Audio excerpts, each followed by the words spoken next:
How can we ask Australians to work hard and pay tax if the rules aren't fair for multinationals too? How can Australian businesses compete if they pay more tax in Australia than big multinationals? In the last budget, the Liberal Nationals handed back more than $1 billion to big multinationals, but cut the pensions at the same time.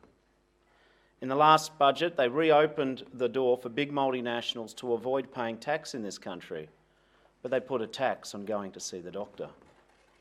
Under the Liberals, some large multinationals pay less, while young Australians will pay more for their university degrees. Last year, we convened a roundtable of experts on multinational tax evasion. We've been consulting with experts in the private sector, in academia, and former government officials. These are 4 well-calibrated, well-considered, discrete, but related substantial measures. I make the point about the amount of money involved here. The government's ill-fated and soon-to-be eliminated GP tax is estimated to raise $800 million. The measures that we are talking about today raise almost $2 billion.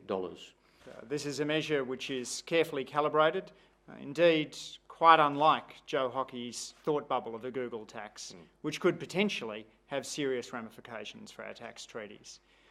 The worldwide gearing ratio approach flows out of an OECD discussion paper published late last year, and it ensures that companies are able to deduct a reasonable amount of debt, with that amount of debt calibrated by the amount of debt that they owe to third parties as a multinational group.